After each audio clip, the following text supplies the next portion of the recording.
I think they're still trying to figure out schematically with the formations what works best.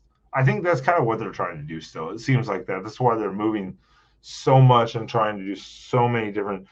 Like, there's no solid play calling. Like, again, look at, just for instance, uh, where do we go?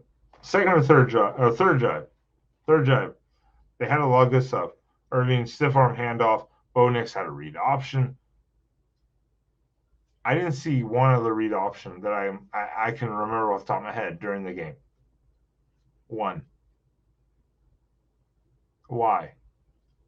We're saving it as a special for later. Maybe that, or they just don't want to run it that much. I don't know. But that seems to be Dillingham's style. So why are we only running it like once, twice a game? We should be running it like 5 times a game. We don't need to overkill it, but 5 times I think is enough. And that keeps the defense honest to have to watch for that. So rotating running backs just could be finding the fit, or yes, exactly. Maybe one's better of a catcher out of the backfield, but you don't want that one to be known as a better pass catcher because then the defense just goes, oh, he's gonna, get a swing route or something like that, or wheel route. You don't want that. So I don't know. We can't. If we could get into the coaches' minds, that'd be amazing. But I don't think that we can't. So we just have to accept what it is and hope for the best and hope that they're just scheming correctly. But tonight was 1,000 times better. Yes, it was Eastern Washington. Mark is going to cut these videos down and try to milk my pain like he did last week, but there's no pain tonight. No pain, Mark. No pain. Stop it. So it was a really good game though. This is exactly what we wanted as Duck fans to see. This is exactly what we wanted to see, and we needed to see it to build a little confidence. Yes, Cam getting a touchdown was good. Let me see here.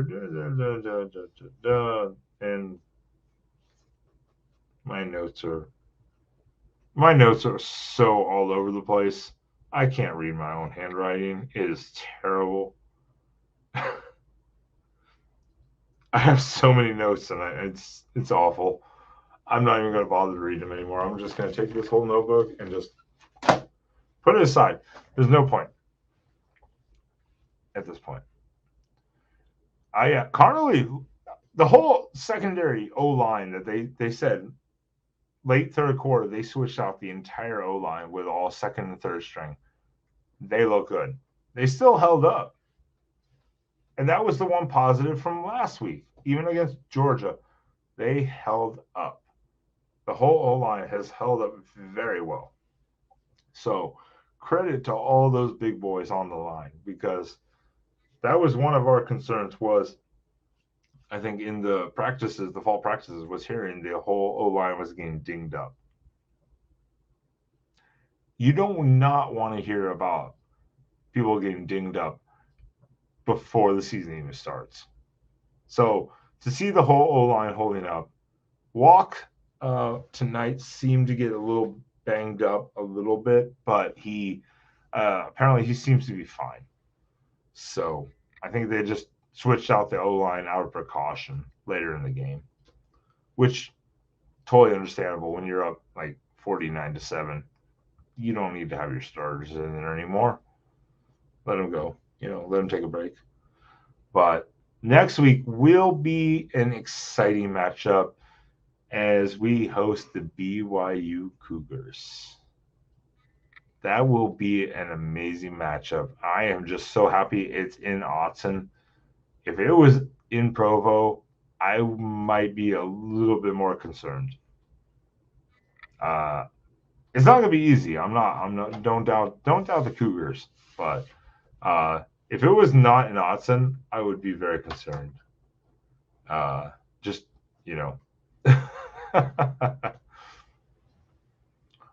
so It will be a very interesting game next week. I wish I was around to see it. I will not be around to see it. I am going to be out of town again next weekend, so I apologize for that.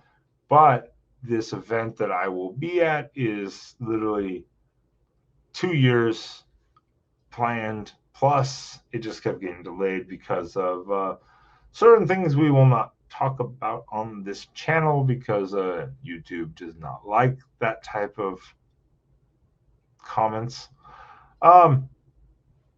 Yeah, I wish we could I wish we could all be there. I wish I could be. I can't even watch it live next week.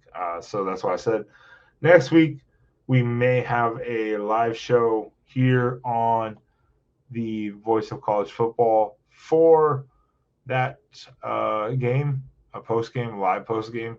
We may not. We may have one Sunday or we may have one Monday morning.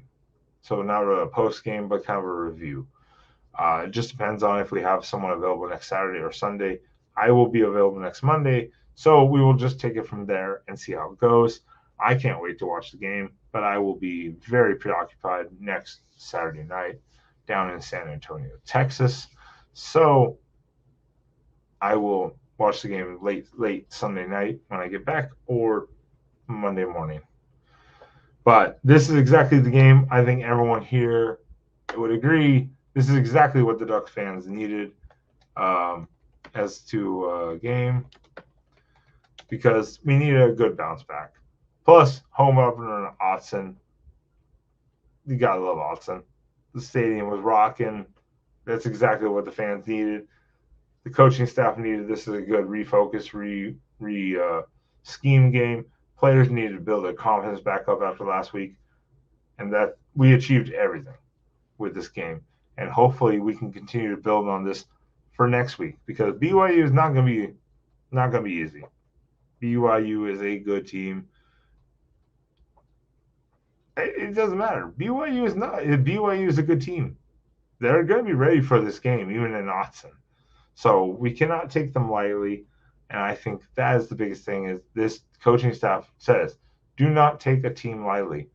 Remember, last time we played Eastern Washington, that was a different Eastern Washington team. They put like 42 points on us in Autzen. Tonight, 14 points. Different team, granted. So we're not going to compare the teams. But I would much rather see our defense holding the 14 total than 42. So much better defensive display and offensive play. Everyone looked better in sync tonight. And it's only going to improve from here, I think. And that's the biggest thing again. A lot of people forget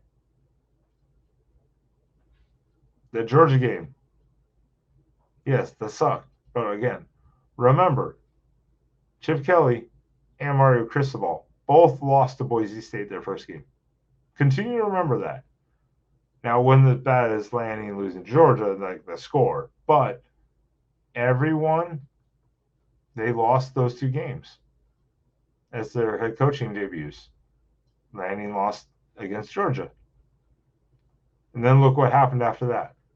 So take that as a reminder that it's better to do it, lose it now, deal with the pain, rip the Band-Aid off, and go, now we build this shit.